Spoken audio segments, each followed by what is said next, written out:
There we go. There we go. All How right. are you guys? Sorry we couldn't connect before.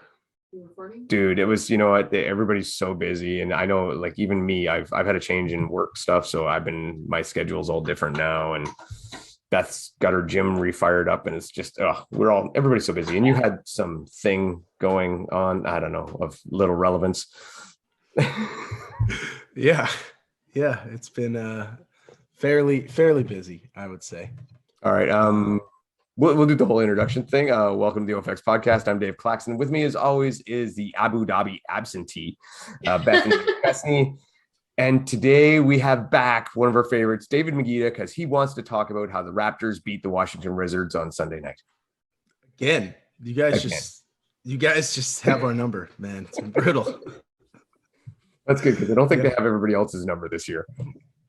Yeah, I know, but that Scotty Barnes, man, he's something. So I got to give you Raptors something. You guys know how to pick them. Yeah. Well, you know, we finally won a championship. We did something, and then everybody left. Well, anyway, the one guy left.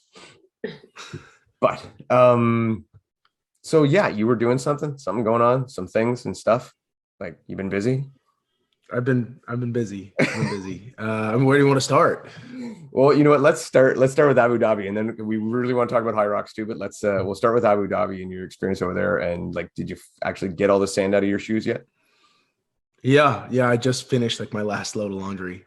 It was I don't know if you know this, but Abu Dhabi is a very sandy place, and so I know it's like breaking news, but yeah, the Marine Dune is actually like the biggest dune in the world. So it's a pretty hardcore event that Spartan put on. Everything about it was like kind of a wreck from start to finish. Like not all Spartan's fault or anything like that, but like, you know, you have to get all these athletes to Abu Dhabi. The venue's 3.5 hours from the airport. You know, buses are arriving late and, you know, all the flights they had a travel agency to book all the flights. It was supposed to be Emirates setting everyone up with direct flights. And then somehow that fell through. And then they just kind of last minute got a travel agency to do it. And I don't know, I presume they paid these guys like a lump sum of cash and we're like, hey, get everyone there. And they were just like, okay, what are the cheapest flights we can buy people to get them across the world? So, you know, like I had a 12-hour layover in Qatar, and I think a lot of people were having this situation where just like, if you could imagine like the worst possible flight scenario to get you somewhere, this was probably it. Like I arrived in Qatar and then stayed there until 3 o'clock in the morning. And then my flight departed Qatar at 3 o'clock in the morning, local time there. And then, you know, you arrive at, you know, you land at 4:30 or 5 in the morning in Abu Dhabi. And then you have to figure out how to get to wherever you're going, because obviously the shuttles don't start picking up till Thursday, but we're all getting flown in on Wednesday. It was just really great logistics, top to bottom.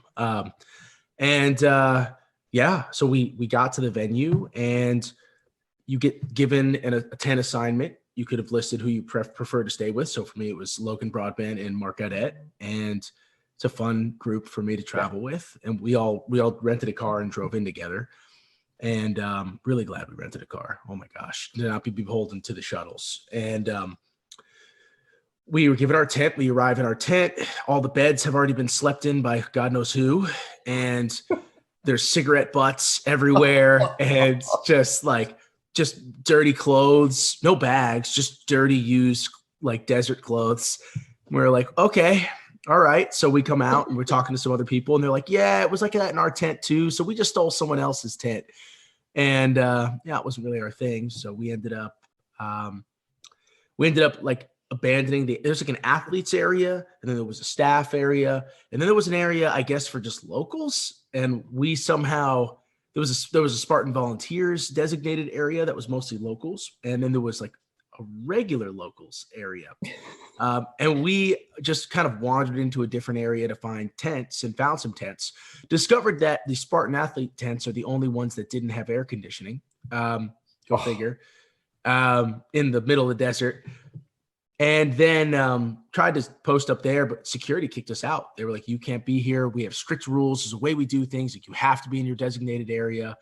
So we're like, okay, well, we'll leave when you clean some tents for us, prepare some for us. And I think the guy that was cleaning them, like, apparently like fell asleep on the ground. There was we had a big problem with staff, like local staff there that week. It was the 50th anniversary of the founding of the UAE. So everyone in the country had a 1 week vacation, and anyone that had to work, I think, was like, well, screw that, I'm not working, basically. So I go to the tent that's supposed to be mine, and it's all like battened up, like very well done. Like, this person knows what they're doing. And I'm like, okay, well, I guess they met the tent next door. So I go into that. Mark, Logan, and I set up. We start getting ready for bed. This whole tent process, changing tents over and over, took us, 6 hours. So pretty much lost that day. And we're getting ready for bed, and I hear like banging, like somebody's banging like a hammer, like a mallet on like a piece of sheet metal. And I'm like, what is that? All right, it stops. Okay, I'm gonna go to bed. And then I smell gasoline. This is not good. So I get out, I'm in my underwear, I run outside the tent, and there's like a local Emirati man like setting up a barbecue in front of the tent that's supposed to be ours. He's got like 6 kids and his wife inside the tent, and I come running over like screaming in my underwear. So obviously not a great situation for anybody. Were you waving an American flag too? And might as well have. And so I'm like, you need to leave. Like, this is for Spartan. He's like, Spartan? Like, he doesn't know what it is. We start arguing, his like broken English, and I speak zero Arabic. So we're yelling at each other. And finally, I just go and get security. And I call Spartan staff over, we get security. And they're like, well, like, it's so late. Like, it's like 11:30 at night. Like, he's got kids. I don't know if we want to move him. And I was like, no. Like, this guy's got to go. Like, we were just told, no exceptions. This guy's got to go. We got to think about people's laptops, people's passports, all this stuff in their tents. So we need to secure this area. They end up letting him stay till the morning and then telling him to leave. So I was pretty pissed. Extra pissed the next night when another family settled into that tent, and a second separate family parked their car up there and settled into the tents. And so basically it was like one of those things. Apparently the security guards that were supposed to be on duty all wandered off to go sleep, as did the drivers who were supposed to drive us around the desert. They decided they didn't feel like driving that much, so they just left. And this was kind of like the story of the weekend, like just kind of one hot mess after another. This is like going to Jamaica. Everybody just does what they want, sleeps when they want. I guess it was, we called it, the Spartan Fire Festival, which is fitting. And I don't think it was Spartan's fault. Like, they paid for all of these things to happen. They just didn't happen. So, the men's bathroom was relatively close by, but they have to segregate the bathrooms, even though they each have locking doors. So they had a building that the women could walk into. However, they had to go through a hole in a chain link fence to get to it. And then the same side it was on was where like the men's prayer area was, where like a loudspeaker blasted 5 times a day to like get men to gather to pray. And then those same guys are like hooting and hollering at all of our women and trying to get into the bathroom. And it was like this very uncomfortable situation. And the girls were like, a lot of them were very upset, obviously. So there were some things that, they need to improve upon next time. But the race was pretty spectacular. So I used to live there in the UAE, and none of this surprises me at all. None of it. There was an expression. So whenever there was anything going on, there was an expression when you would, like, for the local people, when you'd ask them to do something, and they would say, Inshallah, Inshallah. And when they said Inshallah, like, that means God it's willing. Not happening. I know it's not happening then. No. Well, they're using it. Are they using it like facetiously? Because the term means God willing, right? Yes, exactly. Which kind of means like, if I feel like it or if I don't, like, it's kind of like, maybe we will. God willing. Yeah, that's what it means. Yeah. And when they said Inshallah, I was like, oh my gosh, this is not happening. Yeah. I mean, and I mean, I'm shocked that they even got like flights set up. Everyone I talked to had the same response, was like, they asked for better flights, and the Ahmed or whoever he was that was booking the flights would be like, yeah, send me $1,000 and I'll book you a better flight. So, I mean, everything was a scam, like top to bottom. It's just kind of crazy. But, and then I think a bunch of athletes, because the team race ran so late, they had to push back the shuttle to the airport. A bunch of people missed their flights. So, I mean, man, crazy. But most people I've heard are back at this point. We've made it back. Some are still trapped. I wouldn't have made it past the no air conditioning. As soon as I got there and there was no air conditioning, I would have been like, no way, forget this. We learned like some tent tricks, like you open the front and the back flap of the tent, you get some airflow in there. A lot of people were setting up, sheets between two tents outside and hanging out outside the tent, getting some shade, but also getting plenty of air. And that part was, kind of nice. And you get good at like not tracking sand up into your tent, take your shoes off outside, all those little things. But did the tents have floors? Because it looked like they didn't even have floors. It looked like it was a sand bottom. No, so it's actually like a carpet, but some of them, it looked like sand color. Ours was sand color in the first one, but then red in the second one, which I much preferred the red floor. And then you're just like hoping, you're like, please, no camel spiders in here. Yeah. I don't know, man. So you finally got there, you got set up, and you're saying, so you arrived like Thursday in the aim. So pretty much, and then the race is Friday. So there would be very little time to prepare in between, would there? By the time everything was set up, it was Thursday night at like literally 11 o'clock at night. It was so late. And then the race was not until, 3:30 p.m. the next day. So there was some time the day of to prep, but yeah, you're spot on. And so, if anyone's curious, where's the coverage? It's actually coming out. I just recorded the VO. They had to cut all that stuff, and guys were like flying home. So when your trip home is like, 45 hours, it really extends the editing time a little bit. All right. So quick jump on the coverage before we go to the other stuff. We're on the coverage. Do you think this might've been a missed opportunity for Spartan to go back to do a live coverage on this one? Just because it seemed like it was very wide open. Signal seemed pretty good from what we were seeing from people's Instagram feeds and stuff like that. I think live would have been dope. I was ready to do live. I mean, the experience that I had was live coverage. I was covering everything live. I mean, what you guys will see is chunks of it. Yeah, I mean, the problem with live is it's like 2 hours and 23 minutes or whatever it was. Like, I mean, it's just long. It's just a really long time. 2 hours and 13 minutes, I think, was Atkins. And then you have a women's race too, which is going off only 30 minutes afterwards. So I do think that it is a better product when they're separate events. I think the same could be said for Hyrox, especially if they ran them at separate times instead of overlapping. Yeah.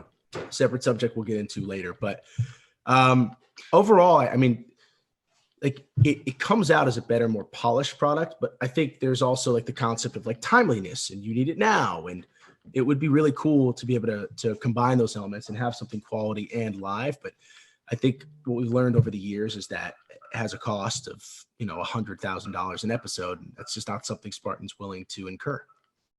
Yeah. Well, especially when they got to pay the guys to drive the buses and security to sleep.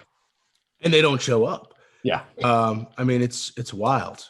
And we could get into like the team race stuff too, where they like managed to make that work last minute. They rented these 2 giant trucks that could fit, 50 people each in them. And we piled in their giant pickup trucks that fit 50 people in the bed.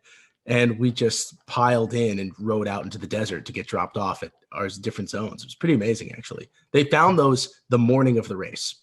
Literally, Josue went out to go find a solution to get people to the desert and found these trucks. Incredible.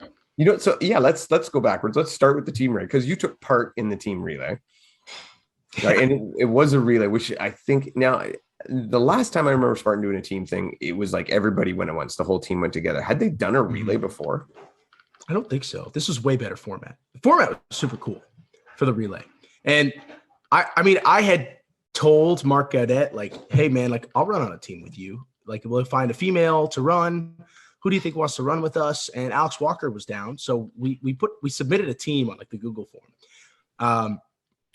We didn't necessarily anticipate like being the number 1 American team. I think there's another team that was supposed to be Logan Broadbent and Ian and I'm trying to remember who the female, Ashley Heller, I think. And Logan was so like sick from racing the day before that he like couldn't fathom racing. Ian said he wasn't going to race, but then he woke up and said, I feel okay. I'm going to race. But we were like, okay, what can we do as the American team? We're like really outgunned. Like the Russian team had like, you know, Belasov, and they had Paralegan, who got second, and they had Alyssa, who was third female. So they're good.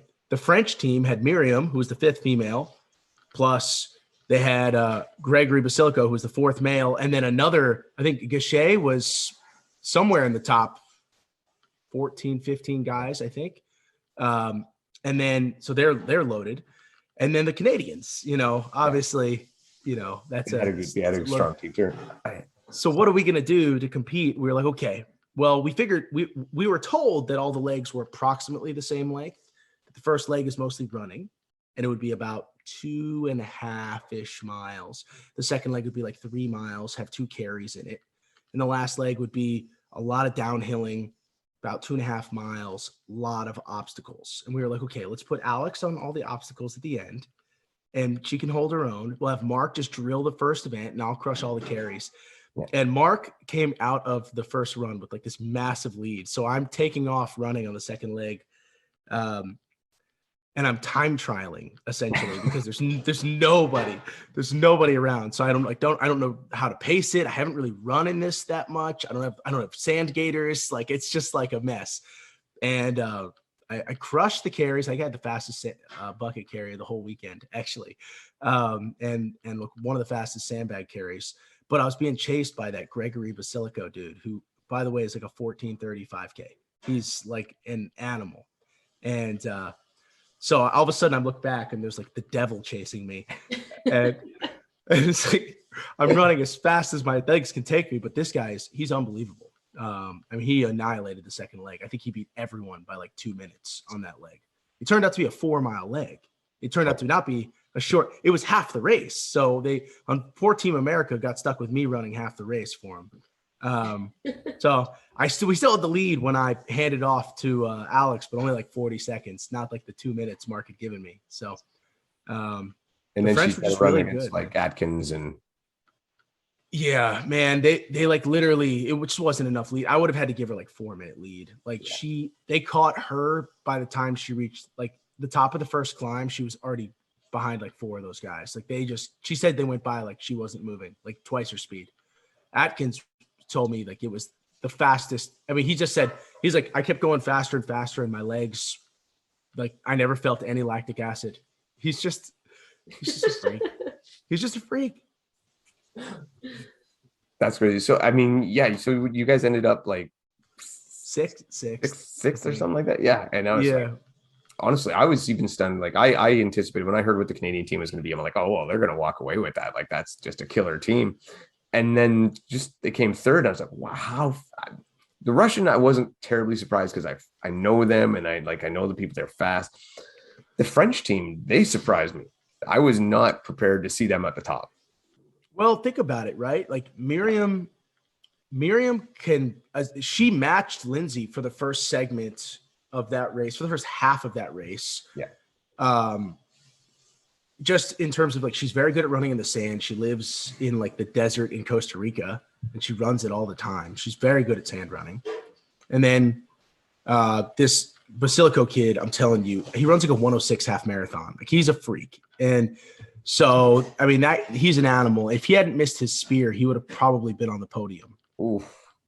So he was in podium position when he missed his spear in the regular race. So that guy's good. He's really good. And Sergey. Yeah, I mean the Russians are deep. Last French one, my apologies. Gachet's really good as well. I mean, I got to look up where exactly he finished. I think he may have even been top 10. I'm not actually sure. I'm going to pull that up right now, just so I don't get that wrong. Yeah, he was 10th. So they had 2 top 10 males and a top 3 female. I mean, it's a great team. Yeah, that's amazing. Or I was top really, five. I know. Now, are they doing any? Did they do any coverage of the team one at all? Do you know? Because I'd love to see that stuff too. I love the relay stuff. Everything relay is amazing. They filmed a ton of it. I don't know what's going to be. Yeah, I don't know what's going to be broadcast, but they filmed a ton of it. And I was like, I hope they do, because the U.S. team, we were in the lead for 2 full legs of this thing, so we should get some airtime. Lots of camera time, eh? Yeah. That penalty for the spear throw, was that like the nastiest penalty loop of Spartan's history? So the burp, it was burpees on the spear. That penalty. Oh, sorry, no, the penalty loop for the, not for the spear, for the rig. That's what I was saying, for the rig. That rig that was like basically like a modified monkey in the middle. Yeah. I think that penalty. So like Emma Cook Clark was in second place coming in, and she failed that obstacle. And I believe it took her like 4.5 minutes to do that penalty loop. It looked like she was crawling up that hill. Like, it was insane. There were some really awful climbs in that. Right? I mean, that was basically like doing the cliff climb again. The cliff climb at mile 10 was something. Yeah, and I've heard about the cliff climb. I don't know how much thing about that. So tell us about the cliff climb in there. I mean, essentially, like, these guys get to it, and I was like standing at the bottom of it when like Atkins, Paralegan, and Albin came through to go do the cliff climb. And you're like, you have to lean into the hill and dig your hands into the sand and turn them essentially into paddles and pull, because it's that steep and it's that soft. And so it's probably like, 80 meters long, and it's, I don't know, 40% gradient, and maybe steeper than that. And also it's soft sand, so you're going nowhere. And Atkins and Paralegan are like frantically racing up this thing, and Albin gets there, and you just see like, it's just like slow, steady climbs. Like, his steps there was no like urgency in him climbing that. I think he was just like, I hate this.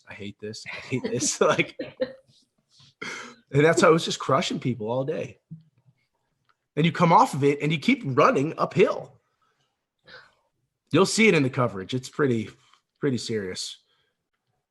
So when we watched it and what we saw, little bits and pieces, and strapped together what we could, and obviously one of the biggest things that I've seen so far, and that was great, and I mentioned it to you, was your little finish line interview with Atkins, and just how that for me was just unreal.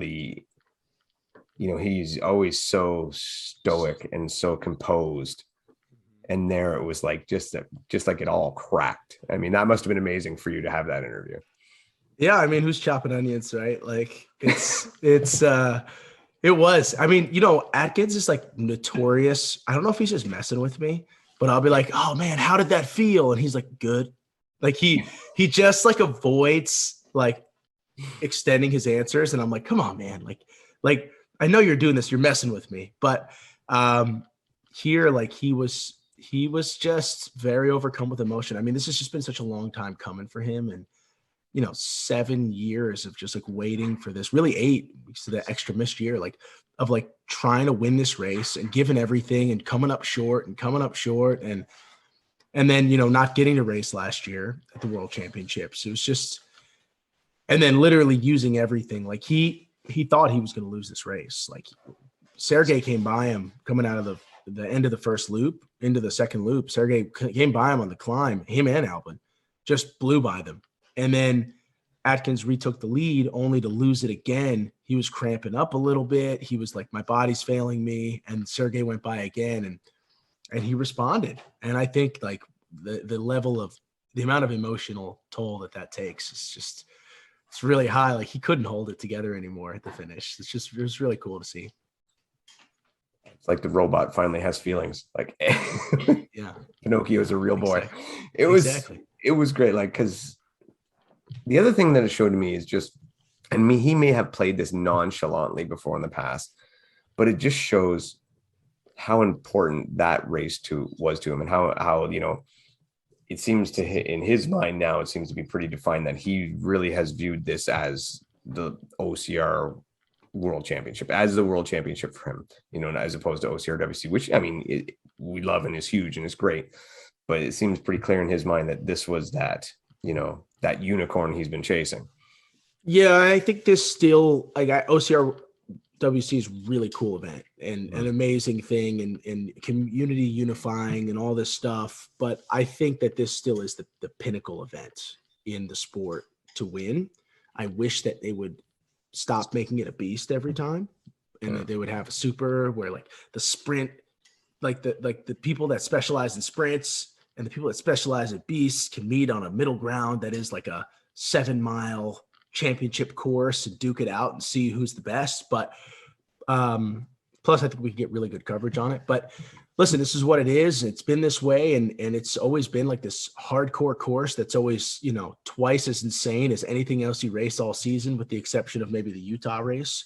And yeah, I mean, I could see why he felt the way he felt at the finish. And Lindsay too. I mean, I gotta say, man, I made her cry too. So I thought that was pretty funny that she when I called her a 3-time champion, and she was like, oh my God, she was like very overcome with emotion. She's like, I've just been chasing this for so long. I've wanted this for so long.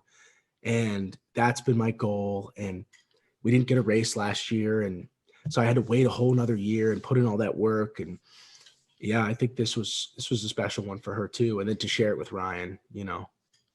Is it like stamped and official? Like, and I'll ask both of you this, is it stamped and official? Like, you can't even argue that she's the best of all time, and maybe not just for women, but for anybody, for everybody. Yeah. I mean, who would be the rivals in this? Hobie or Ryan, really? Right. I mean, you could make the argument for Killian because he has 5 world championship podiums, and 2 titles, but Ryan has 6 world championship podiums and the world's toughest mutters. Part of me feels like it still might be Ryan just because of the world's toughest mutter success as well. That's the range that he's had. But yeah, I mean, it's like, why do you need to compare? They're both goats, right? You don't. And but if I was to think about the world's toughest mutter success, and well, also then I would bring in with Lindsay and her OCRWC success, totally, along with her. I mean, it might not be WTM, but her toughest success when the 8-hour ones was she was completely dominant at those too.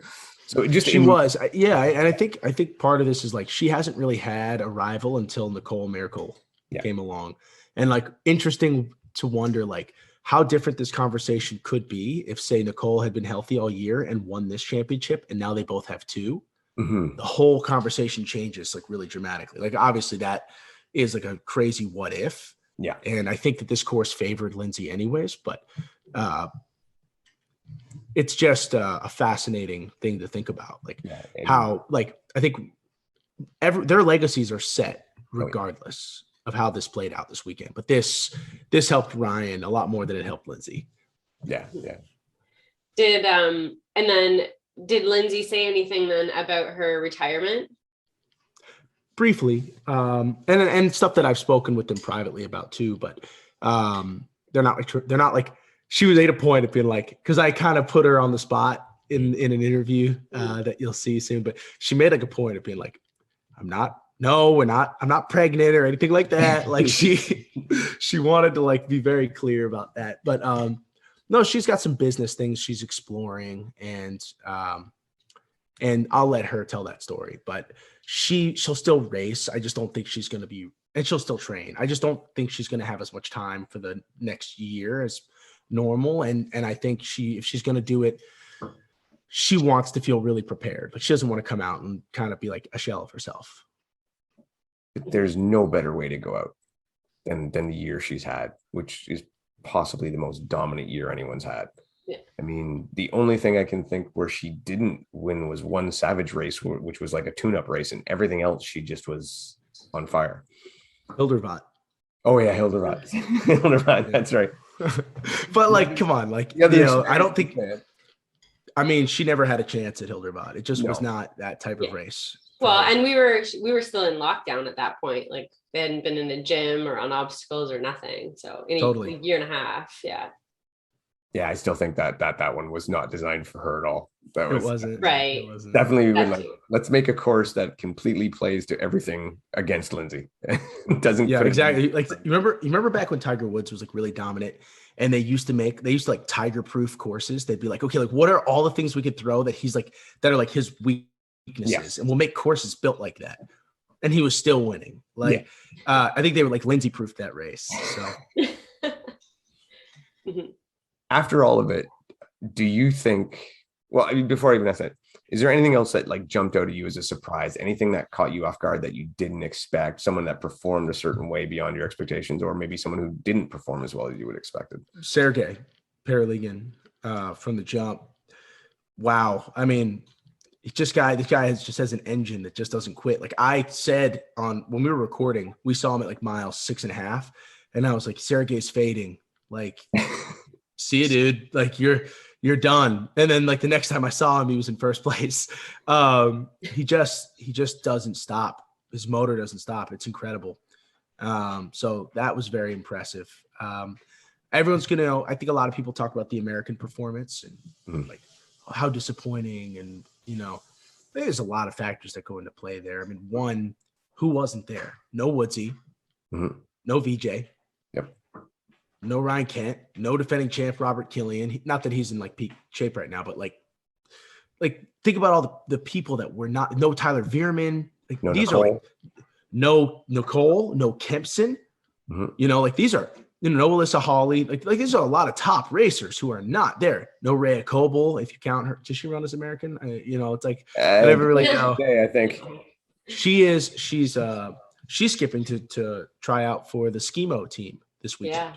The U.S. national Skimo team. She's trying to make that team, and then this is now an Olympic sport. So she has Olympic aspirations. everything's an Olympic sport except OCR. I know, exactly. Hey, you want to ski, and now you could ski uphill. Now that's a sport. That's Skimo.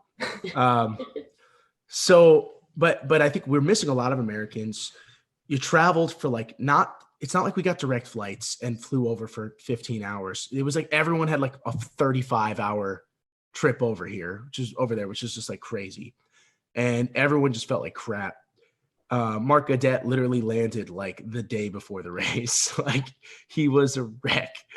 His legs were like so swollen from flying. It just looked terrible. He ran much better the next day. He just needed another day.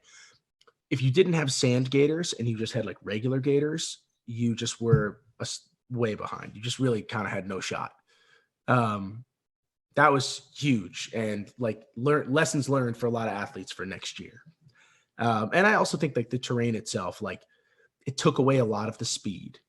It just changed the race really dramatically. It was just like the mountain races are very specific types of races. These are also very, very, very specific. So I saw people finishing in socks even. Yeah, some people ditched the shoes. I mean, for real. And some people actually cut the bottoms off socks and pulled them up over the shoes and used them as gaiters. There was a lot of different techniques that people employed. Some people ran barefoot. Yoey, on the female side, literally ran barefoot. I don't know. Like, I don't know. Was that her intention from the start line? I don't know. I didn't check at the start, but because we actually watched the men start and then took off in the vehicles so we could catch everything. So I actually didn't see the women's start, and I still haven't seen it because I'm recording my women's VO tomorrow. But apparently women were telling me like, yo, he just come running by barefoot. And they're like, it's easy in the soft sand to understand how she did it. Yeah. But there's like hard pack areas, not even hard pack. Like it's like almost like clay that like hardened and it's like rocky. It looks like the moon for like little stretches. Not a lot of this race, but stretches of maybe a couple miles total. And she was running on that stuff barefoot. And it's insane. It's actually nuts that she could do that. Leon Kofed sent me a picture of his feet, which was very nice of him to do. And holy cow, they were just disgusting, just torn to shreds, like somebody's hands after being on rigs all day. That's what his feet look like. Yeah. I couldn't imagine. Mark Cadet's feet too. Oh. He showed me his feet. And this is just, you get that much sand in your shoes for 13 miles. Just shredding your feet. So as a final thought on Abu Dhabi, do you see them going back? I actually have heard that it was a 3-year contract. So. Well, we've heard of, and a lot of athletes have already said they won't go back. Yeah, well, we'll see. You get a flight paid for, you got a world championship event, get your butt over there. Like, yeah. I mean, we all say things, it's like when I ran the death race and I was like, I'm not doing this shit again. And then, like the next year you're just there, like it just happens. So, it's so true. So like they can say all they want, they're not going back. Like, I'll believe it. Yeah. And if you don't go, like, this is what I always tell athletes. If you don't go, they're not going to remember that you didn't go. They're just going to remember whoever did go there and kick butt. Like, so go. Yeah. And they're not going to stop it because they don't go. Exactly. And I believe money talks. If there's a championship and there's money to be made and you've got a shot and you don't go, they'll go. People will go. Anyone who's got a shot will go or try to make it work. All right, moving along, because we wanted to do this before you went, but we didn't get a chance to. We wanted to talk about your recent, and you're wearing a shirt, the Hyrox shirt, your last Hyrox event, where you managed to set a PR and win another event. And that one looked like it meant a lot to you. Yeah, Dallas. I think for a number of reasons. I think after just having a really bad race in Germany, I just really wanted to come out and drop a good one. And, I think this was a really challenging one for me, just from the perspective of I had just run the New York Marathon like 2 weeks before it. So I was pretty banged up still. And then did OCR Stars, like kind of in the middle of that, and somehow managed to make it to the start line of this race. And I like kind of limped into the start line for this race, but I just wanted to I use this as this is like my last race before the US championships. I just wanted to kind of have an opportunity to test some strategy. And that's really all this was. Like, I was just like, okay, I'm going to see what happens if I run like these paces instead of these paces. And it turns out I had great energy. I had my best pull I've ever had on the sled. I had my best burpee broad jump, even though I was cramping during the burpee broad jumps. I had like a massive quad cramp during it. I think just what body was not ready for a Hyrox 2 weeks post marathon. And I had a good lunge session. I had my best wall ball that I've done inside a Hyrox race. So overall, I felt really good about like where my heart rate was, what my fueling situation was, which was nothing. I hit a nice PR, definitely qualified for world championships. So they told us at the start line, if you don't run a 101 something, you're probably not going to run at worlds. So I think that was an exaggeration. I think you could probably get into worlds with a 103, but got the win, which is very exciting. And it was tough, and I was on my feet all day that day. I had athletes racing all day long from like 10 in the morning on. I had athletes there. And so it was kind of like Chicago. I couldn't get off my feet. I couldn't rest all day. And then I had to like pull it together and race. So just went and decided to have fun. And so you pulled back a bit on the runs. You didn't go all like, because before you oftentimes you look at your splits and some of the fastest run times. This time it looked like you pulled back a bit, but everything else went up. Yeah. So I probably was about 75 seconds slower total on the running in this race. And part of that is also they made us run an extra lap at the beginning of this race, more than we did in Dallas last year.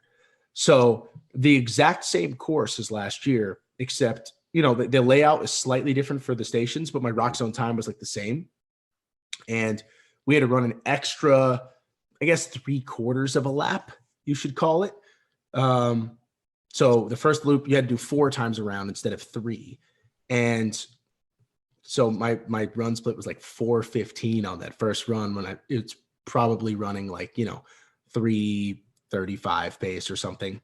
And then from there, I just wanted to be really comfortable. I just wanted to feel like I was just cruising. And then my heart rate was low and I was just blasting stations. And I just felt really good. I was like, I made up all the running time. I made it up on just the sled pull. So, and then it was like from there, I was a minute faster than a lot of my races have been on the wall balls. I just was strong throughout the race. And like I said, I was cramping. I was cramping at halfway into the race. And not from working really hard. I think my body was just really, really depleted. The marathon just crushed my body for a while. Well, and as I've said elsewhere that you were essentially, a couple minutes short and a few pounds light from the Clydesdale record. Yeah, I know. It's got me thinking about it, man. I don't know. It's hard to get your body up that heavy. It's just like when you're running this much, like it wants to melt away, which is kind of what it's been doing for the last year. But yeah, somehow I was about 193 on race day. Probably a lot of water in there, a lot of water weight. But I think 200 is possible. I'm running Berlin in September now, much to the chagrin of my wife, who I did not consult before signing up. So she deserves to be mad. What? Yeah, and she's pregnant. So she wants me to add that. Yeah, and she's pregnant. I'll so be like 8 months pregnant. So she's no. We'll have a baby at that point. The baby will be here. Yeah.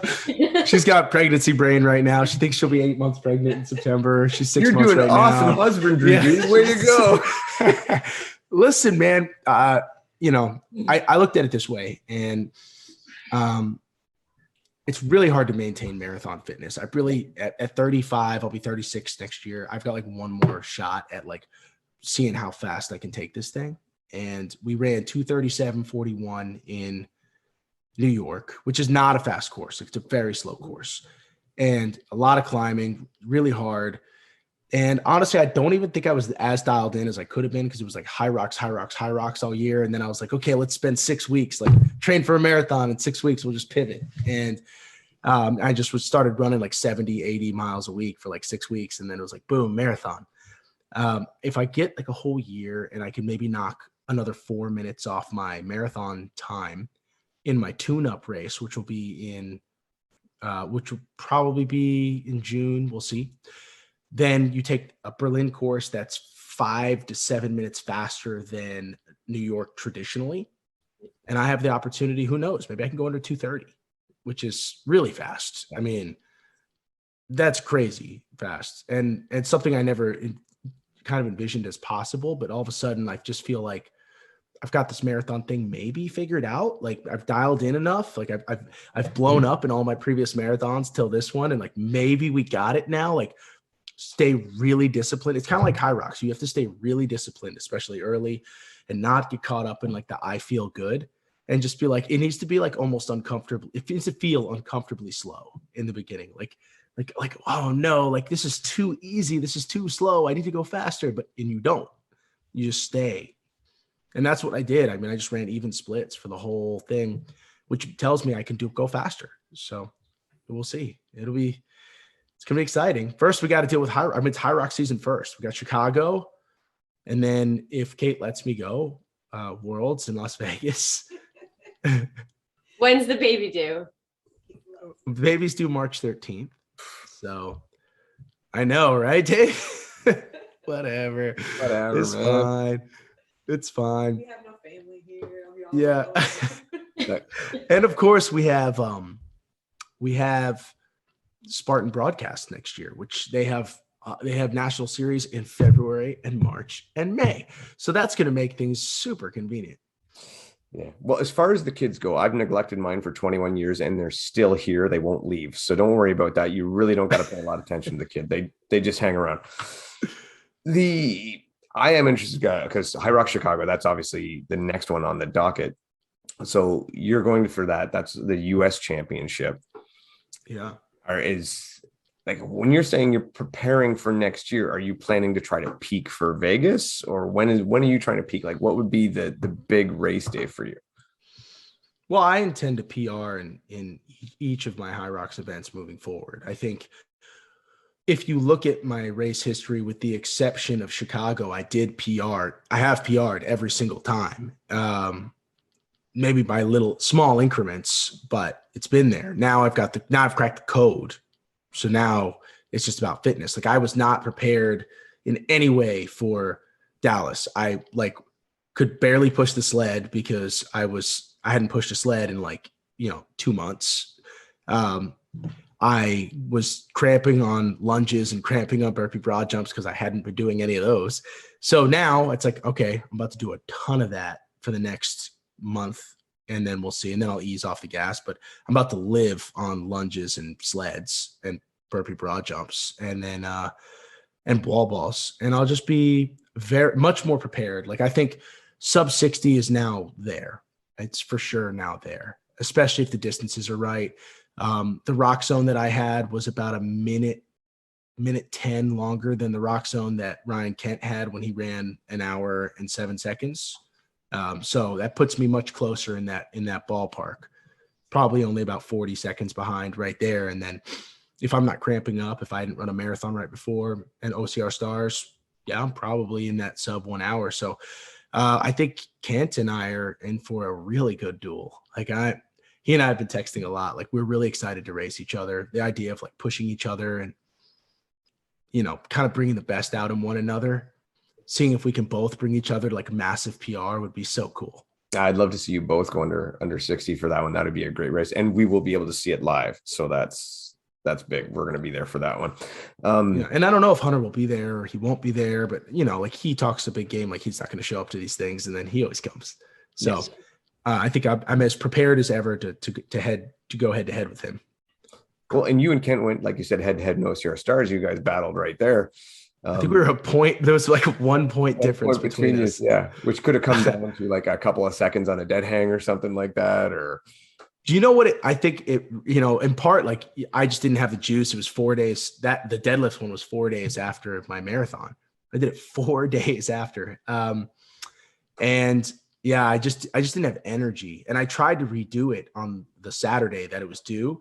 And I was so exhausted because I did on that Thursday, I did the OCR stars competition. On that Friday, I was like, okay, I got to get ready for Hyrox. So I did a 7 by a mile with a 3-minute sled push or a 3-minute sled pull between each one. And then I was just smoked.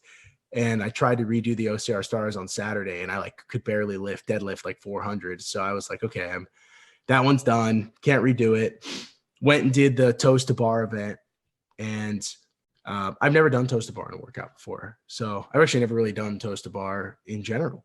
I can do thrusters till the cows come home. Like I can annihilate thrusters. 50-pound thrusters or 50-pound dumbbells for thrusters is like light work. That's easy. I was like bring on the 70s. Let's go. But the toes to bar really crushed me. And then I was just pretty tired. I'd done a track workout that morning because, you know, got real goals to train for. We can't be like tapering for OCR stars. So I did about 8 miles and track work that morning and then hit OCR stars and then was like, okay, I could have done better. I want to do it again. But now it's like 2 days before Hyrox. I don't want to be like sore before Hyrox. So I was like, okay, I guess I can't. Maybe I can squeeze it in after Hyrox, but that's not going to go well. And then Atkins was texting me, what'd you get? Like he wanted to know. And I wasn't going to lie to him. So I told him and he redid it and he got just enough. He didn't beat me on that workout, but he got just enough to stay in second place. And him passing me, I don't know if him passing me meant that. I think he passed Kent too in the overall, but I don't know. I think it's like any one place here or there, you know, it could have changed everything. So, you know, it's a bummer, but you know, it was a fun experience. And who knows how it would have went if that whole second workout with the dead hang had been scored a little more realistically. Yeah, I didn't love the scoring for it, but it was the scoring. It was what it was. I mean, Atkins is a freak athlete. You know, like he's got that engine and that grip strength. It's pretty amazing. And if we're going to talk about like what actually equates to OCR, it is those two things. So let's give him some credit, you know, where credit's due. But that, you know, that being said, like I beat him in workouts 1 and 3. So I'm like, and I was 8th in workout 2. Like, it's not like I was bad in that one. So I kind of was like, I didn't love the way the final scoring worked, but you know, it is what it is. It was a great event. The best 4 athletes were the top 4 athletes, you know? So, you know, I'm happy to be in the same conversation with those guys. Yeah. I mean, you came 4th by 1 point, I believe it was. Yeah, 1 point. And only 4 behind Atkins for second. But Rich just blew everybody out of the water. Yeah, I think they made this contest for Rich. I think it's tailor-made. I think he's paying Hunter off. Like, I think he's doing workouts at Hunter. I did podcasts with Rich for the whole thing, and he's paying Hunter on the side. He's like, this is the workout I need it to be. I just don't think, toes to bar is an obstacle. I don't think that's really like an obstacle racing like exercise. I also think like format wise, simplify this thing, man. It's so easy. Anything that's running is done at the track. Has to be done at the track. Bingo. Second, right? No pull-up bars. It'd be cool, but like not if it has to be at a track. If it's pull-up bars, it's got to be separate. Like third, it should be like bring a set of dumbbells to the track. Boom, done. We're doing thrusters and burpees over dumbbells or snatches or whatever you want to do. Devil press. But I love devil's presses. That was one of the Hyrox exercises, although they scored it like maniacs. They judged it like maniacs. I was like, come on, guys. I got penalized like crazy in that one. But overall, like, I think OCR Stars was fun. And I think if you're at home, like, next year, you should do it. Why would you not do it? It's like, was it like $30 to enter or something? It was a great time. Yep. And somebody won a Jeep. It wasn't me. It wasn't me either. I didn't win anything. Actually, I won $0 too, which was really disappointing. I was banking on that, like at least like $1,000. Well, just so you know, we both hit the podium. I mean, it was what it was. Did you really? We did the team event. What place did you finish? Well, you go ahead, Beth. Well, we won, but we were the only all-female team. So it doesn't. Was there cash and prizes associated with that? No. Just glory. Right. Yeah. We tied in a 3-way tie for third for the men's team. Nice. And it was just like, I mean, there was only 3 teams who really did the workouts. We probably should have realistically been more like 6th, but because we did all the workouts, we ended up tied for third. Are you guys doing Hyrox Chicago? Yep. Yeah. Yeah. Yeah. There it is. You're running it or you're broadcasting it? Running. We're running it. Sweet. Who knows about? We got to get this Hyrox broadcast game up. Like I've been like offering my services and they're not biting. I think it's going to have to be someone to just set it up and do it on their own. Just, almost with obviously the consent and a little bit of help as far as accessibility. Yeah. They're going to have to, but it's not hard to set up. Like it's not much different than this. Much easier than. I mean, it should be so easy. I mean, listen, I want so badly for it to be done right. Like they need to separate the men's and women's races. They need to put them earlier in the day.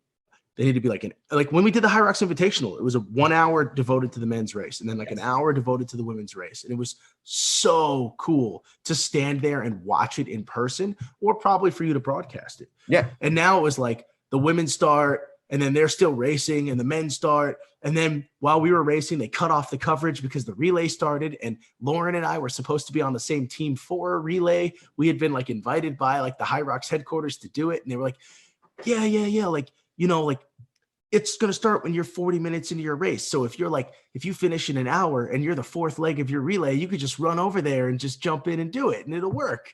And I was like, how about just wait an hour, So we're going to dial this stuff in. It's going to work eventually.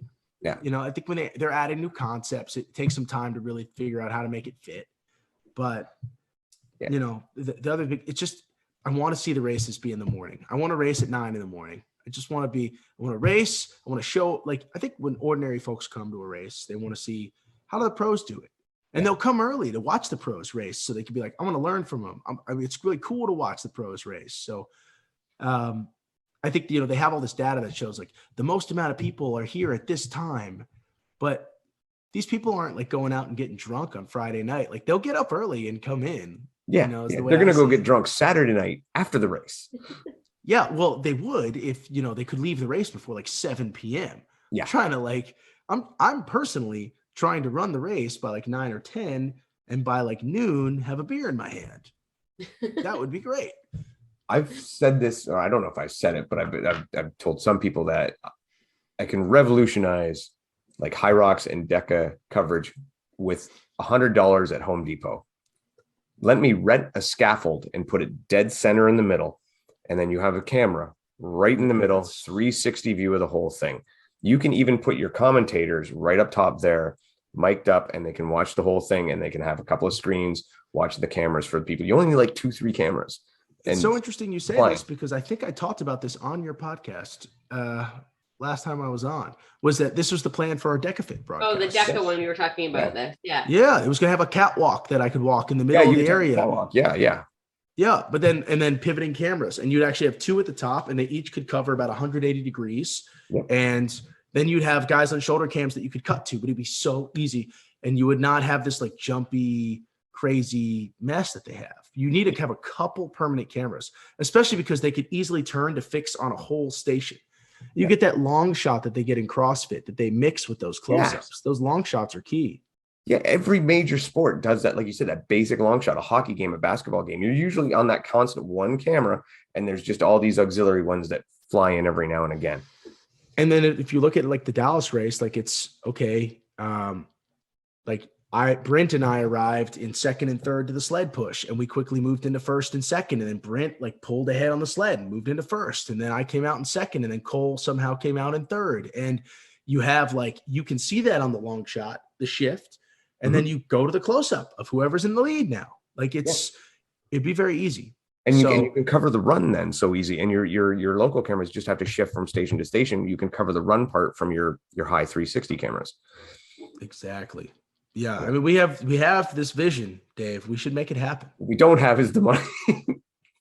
We don't have the money, but we may not need the money. I mean, we got to just figure out the platform to get it done on. But I think that just as like there's been a massive evolution in the way that we've done Spartan broadcast, and we've learned to do it as a nice product and lower budget, we'll get there with Hyrox, but I want to be involved in that. I think that's important. Yeah. I agree. I definitely think it's something I'd like to really be part of too. Because I'm not going to be winning world championships at it, so I might as well be doing something. I kind of thought I was about to be getting phased out, and then all of a sudden I'm like, oh no, I'm back in the mix. You know, I see all these guys in Europe, and listen, like they ran great in Europe, but I think there were a lot of extenuating factors that went into why the placements were the way they were. Travel being one, but another being the sleds are super light there. Like super light. Like I barely tried to push the sled, and it was like a minute 15 faster than I pushed it in Dallas, where I thought I was going to die pushing it.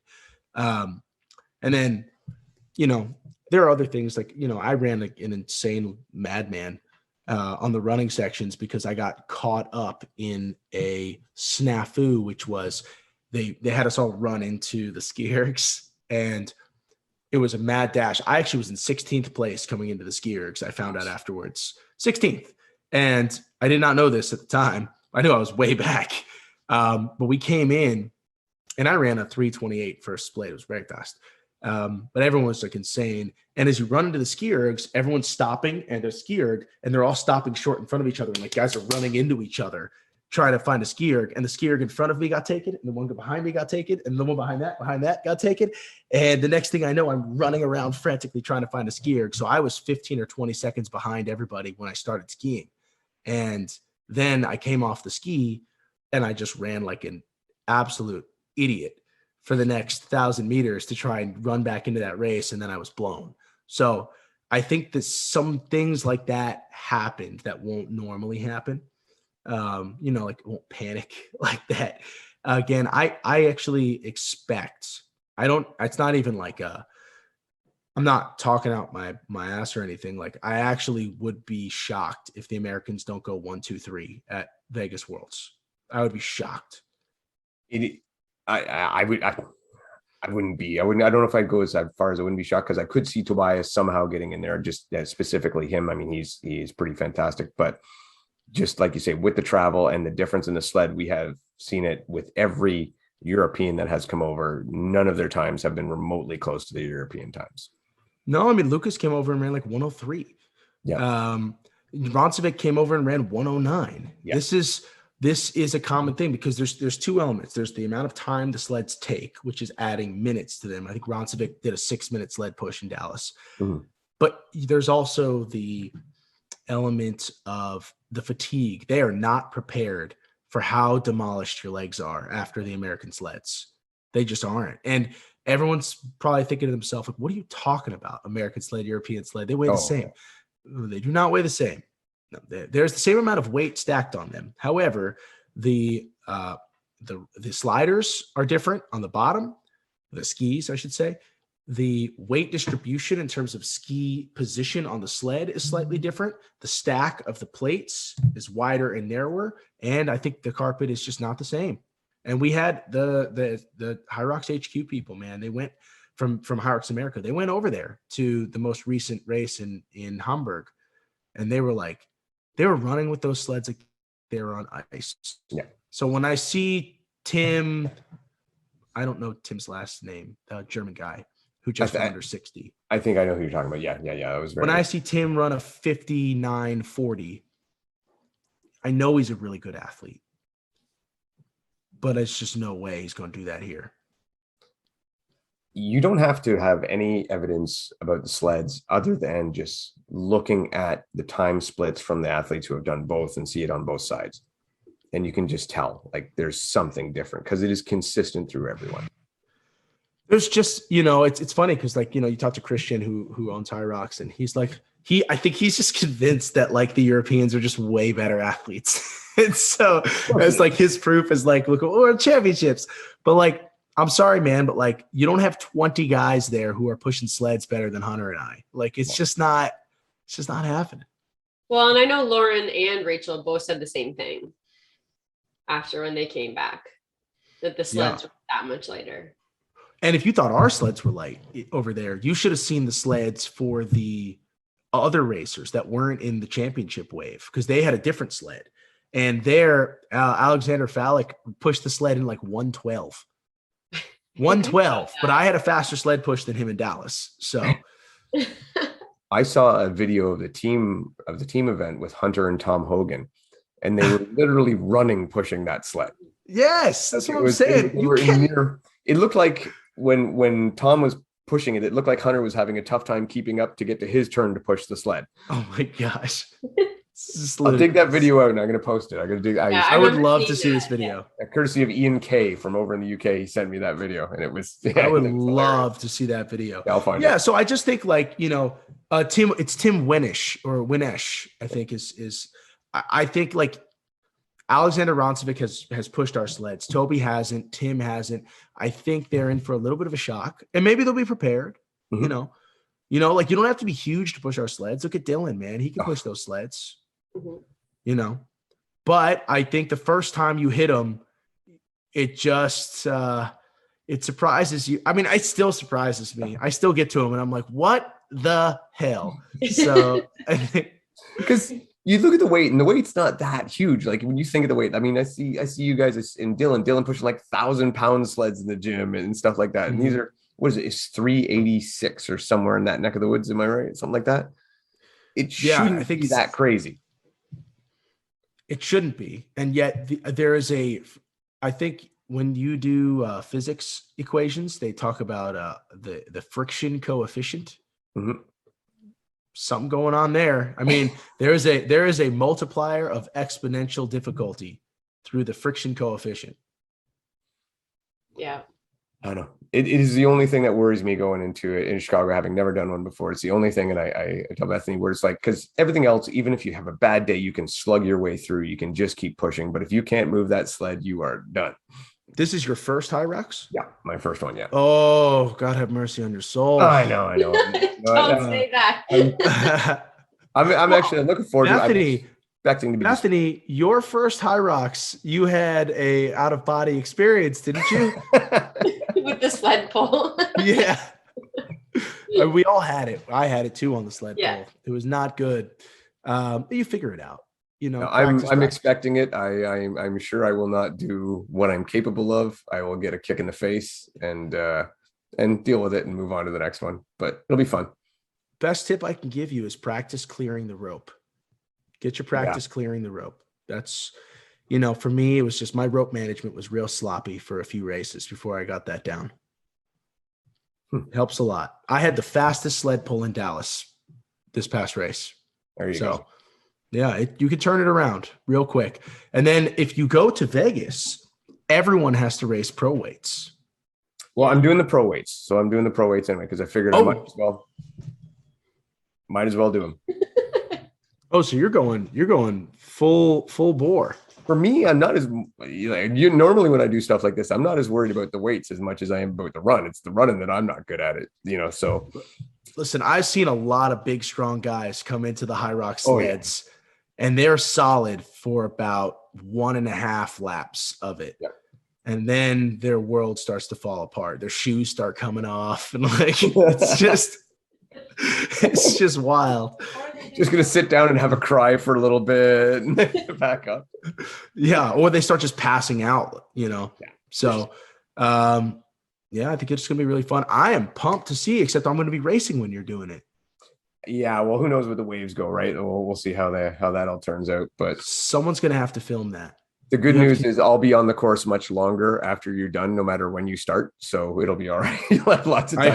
I hope you are not still on the sleds when I finish. That would be that'd be a really bad day, Dave. You would be you'd be out there. That sounds like a 2-hour Hyrox day.